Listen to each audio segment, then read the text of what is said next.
Hello everyone, so welcome to Vedantu NCERT solution class 11th and 12 जिस पे कि हम लोग डिस्कस करते हैं बच्चों एनसीईआरटी के सारे एक्सरसाइज के सारे क्वेश्चन के solution on one platform by different teacher for different subjects. तो ये क्वेश्चन है बच्चों आपका एनसीईआरटी क्लास 11 फिजिक्स का chapter number 1 that is unit and measurement का क्वेश्चन नंबर 1.16। क्वेश्चन देखिए कह रहा है बच्चों कि explain this common observation clearly.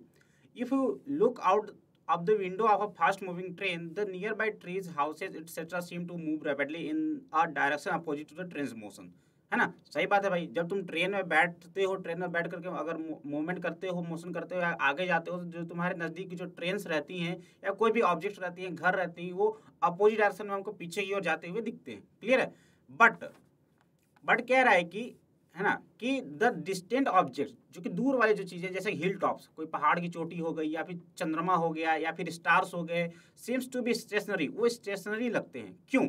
In fact since you are aware that you are moving this distance object seem to move with you. है ना, ये आपको पता है कि अगर आप मूव कर रहे हैं तो उसके साथ साथ वो भी मूव कर रहे होंगे, लेकिन आपको क्यों ऐसा स्टेशनरी फील होता है दूर के ऑब्जेक्ट। ठीक है, चलिए समझते हैं। बहुत ही अच्छा क्वेश्चन है बच्चों।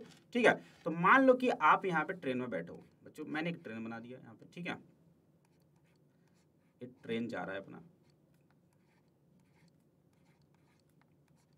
क्लियर है। और मान लीजिए कि आप बच्चों यहाँ पे बैठे हुए हो। ठीक है,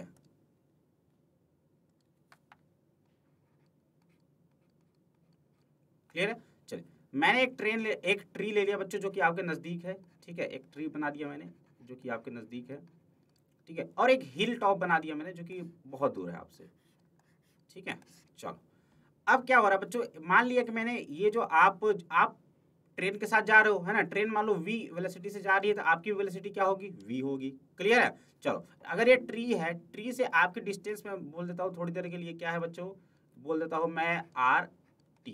क्या बोल दिया मैंने, आर टी। ठीक है, और उसी प्रकार से अगर मैं बोल देता हूँ आपका आपसे इस हिल की जो डिस्टेंस है बच्चों वो कितनी है, ये हिल की डिस्टेंस कितनी है आपको मैं बोल देता हूँ आर एच, है ना, एच फॉर हिल और टी फॉर ट्री। क्लियर है। चलो, अब क्या हो रहा है बच्चों, अगर आप v वेलोसिटी से आगे जा रहे हो, मान लो थोड़ी देर के लिए आप रुके हुए हैं, तो आपको क्या फील होगा कि ये जो चीजें हैं ये v वेलोसिटी से पीछे की ओर जा रही हैं और ये भी v वेलोसिटी से पीछे की ओर जा रही होगी, है ना, रिलेटिव वेलोसिटी कॉन्सेप्ट से। क्लियर है। अगर आप v वेलोसिटी से आगे जा रहे हो, अगर आप थोड़ी देर के लिए अपने आप को स्टेशनरी मान लो, इसका मतलब ये हो जाएगा कि जो ऑब्जेक्ट है आपके सामने वो v वेलोसिटी से पीछे जा रही होंगी। राइट, क्लियर है। चलिए, अगर आप देखोगे बच्चों, है ना, तो दोनों के दोनों वेलोसिटी तो सेम है, बट डिफरेंस किसका आ रहा है, डिफरेंस आ रहा है डिस्टेंस का। अगर मान लो बच्चों ये डिस्टेंस अगर मान लेते हैं हमें आर टी है, तो ये क्या हो रहा है, ये जो ट्री होगा बच्चों जो एक सर्कुलर मोशन कर रहा है कितने रेडियस पे, आर टी वाले पे, और ये एक सर्कुलर मोशन परफॉर्म करेगा बच्चों जिसका रेडियस कितना होगा, आर एच। बच्चों वेलोसिटी दोनों का तो सेम है, दैट इज ट्रांसलेशनल वेलोसिटी दोनों का सेम है, बट ओमेगा की बात कर लेते हैं।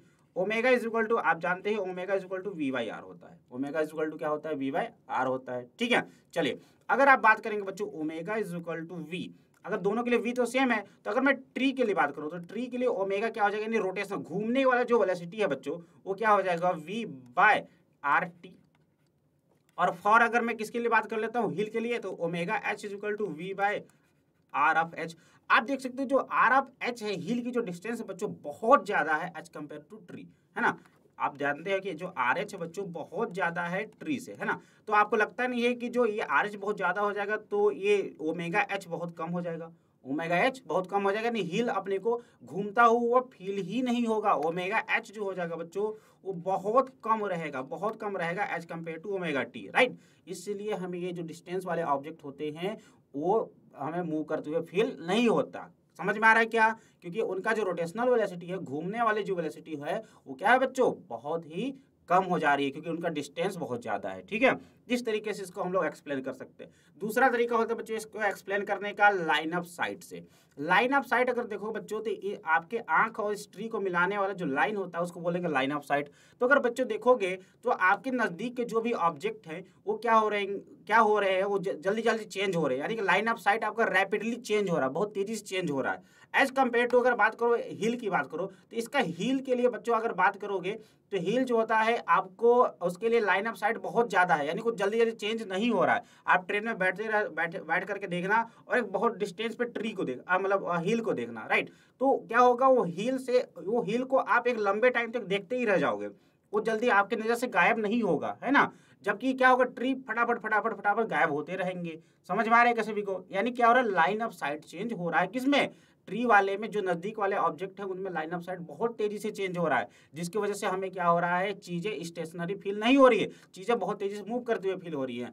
अगर हिल की बात कर लो तो लाइन ऑफ साइट बिल्कुल हमारा बिल्कुल बहुत ज्यादा है, जिसकी वजह से रैपिडली चेंज नहीं हो पा रहा है, यानी कि वो ऑब्जेक्ट हमें स्टेशनरी फील हो रहा है। ठीक है, तो ये होता है बच्चों दूसरे तरीके से आप इसको एक्सप्लेन कर सकते हैं। एक तरीका हो गया आपका रोटेशनल वेलोसिटी कॉन्सेप्ट एक्सप्लेन कर दिया मैंने, और दूसरा कॉन्सेप्ट हो गया बच्चों, क्या हो गया, लाइन ऑफ साइट का। ठीक है, तो उम्मीद करता हूँ आपको ये क्वेश्चन समझ में आ गया होगा, मजेदार क्वेश्चन था। ठीक है, तो do subscribe the channel for more such type of videos. Thank you very much.